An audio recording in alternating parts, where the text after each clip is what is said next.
the refusal rate I was telling you about that NHS blood and transplant have produced, you know, and that's stark figures. 71% of families say no from the black and Asian community, as opposed to 35% from the white community. And I'm hoping, thanks to Dr. Osaru, that we can begin through these kind of events, other events, begin to address that. You want to ask a question? Just like a quick question. I believe that many people say no because of religious belief. You know, I come with all these bits here that I like to, whether you go up there or wherever you go, they'd like to go with everything. Yes. Secondly, there might be a belief as well, because I think I believe that, but this one. As you get older, these organs are useless, they're worn out. What good is it to anybody? Yeah. You know, so that might be another reason why people say no. I don't know if that's true. As you get older, there's so many diseases, arthritis and all type of thing happens to you. Therefore, your body is worn out. An organ is half used to anyone. Both of those issues you've raised are raised regularly, and I think the job is, if Michelle were here, it's her job and her staff's job as transplant coordinators to allay those concerns, to genuinely, proactively allay your concerns. If she were here, she'd admit that historically they haven't been good at allaying those concerns. So I'm being facetious to make the point. Previously, before the task force was set up, the request was made, and it was an unstructured request, it wasn't nationally coordinated, so some families were asked, some donors were identified, and they were either asked sensitively or they weren't. That's not good, because what that shows is the healthcare system hasn't got its act together. Because then it's pointless all of us being supportive if they haven't got their act together. What's beginning to change now is a national programme whereby they're all trained the same way, all hospitals make sure they identify donors from all wards, not just intensive care units, and when they make the request, they are trained to make the request, so that they proactively think through some of the things that you talk about, well, I know you might think that person was old, but actually let me reassure you that their organs are valuable to us and would make a life-saving contribution to someone, or the concerns you raised about life after death.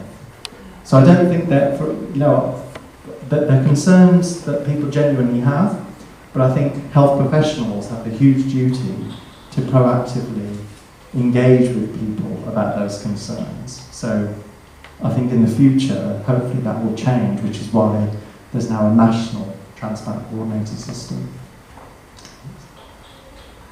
I'm delighted, as I said, that Dr. Osaru's arranged today's event. As I said, we do need to focus on prevention and management, because long term, if we continue the way we do in this country, we're always going to be trying to play catch up in terms of number of organ donors. So we do need to think about how we manage diabetes and how we manage high blood pressure. But in the short term, we do need to address this issue about how do we ensure that we only currently make up 1% of organ donors. How do we get those numbers up? How do we get the refusal rates to come down? So, and for me, being an academic, all I do is look at the research. And if you go to the US, you go to a place like Singapore, you go to a place like India, Pakistan, which is what my next presentation is all about, it's like events like this that make a difference. You go to the US, you go to the black churches, we're going to have Sharon Platt MacDonald here later. She's doing this fantastic work with the Black Union of Churches. That's what works. People like yourself hosting events from within the community, leading this process. With all due respect, this isn't something that the NHS can solve on its own. I don't think they ever thought they could, but it took them longer than you would like to think to realise that. I've just realised now, it would have been really good if we could have got a podcast on, but the gentleman there, Curtis Walker and I, have done a podcast which is available on the NHS Blood and Transplant, which is all about, it's supposed to be a comedy sketch where he and I talk through, in a humorous way if he can, about the need for organ donors amongst the black and Asian community. Again, it's just a different way of trying to engage a different kind of audience. Next slide, please. And what this shows is that at the moment, non-whites wait longer for a transplant, nearly twice as long compared to a white patient. So on average, a white patient waits about 2 years for a kidney transplant in this country, whereas black and Asians wait about 4 years, assuming you get a transplant. And we also have poorer grafts. And the reason we have poorer grafts is because we don't have as good matches. The NHS do try and transplant people where they can, but the matching is so important.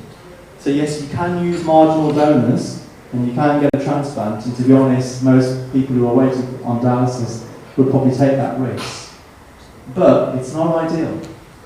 And as I said at the beginning, the only way to solve that is if we as a society engage more with organ donation and at the same time engage with the issue about prevention, because we don't really need to get to kidney failure. Next slide, please. So, this is Michelle's talk, which I've probably not done as well as she could. Well, I know I haven't done as well as she could have. What she would have said to you is, we can solve organ donation as a community. And she would have given you all of these phone numbers and websites for you to think about signing on the organ donor register. As I said, there's lots of material here that you can take away. But what I'd like to do, which is why I really came here, I wasn't planning on doing Michelle's talk because I didn't know she wasn't here, is show you some examples of what you might want to do if you're bought into organ donation as being an important community issue. So I'm looking to my fabulous technician to set this presentation up. Does it work? You really don't need to focus on me. What I want you to do is just to focus on these slides. And if it's possible, when we do question and answer, I'd like to just keep these up. And my plan is, next time I do this event, wherever it is, hopefully again with Dr. Osaru, is there'll be slides from him. But what I want to show you is basically there are people like yourselves who, on the back of events like this, have gone away and thought about how best to engage their community. So here in America, they went round and got 21,000 people registered. 21,000 people, all on the back of one guy. He did a church talk, everybody talked, and then the next thing you know, they went out and got 21,000 people. Obviously it wasn't as easy on making out, but they thought about it. What are they going to do?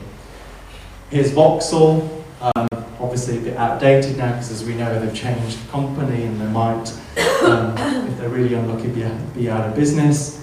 Here again, this is the Sikh community in the US. Again, given a similar talk about the shortage of blood donation, they went away and started to solve this problem because it's the same as organs. Only the community can solve the problem. I don't know if anybody's ever met Orrin Lewis, but he runs with his wife the African Caribbean Leukemia Trust.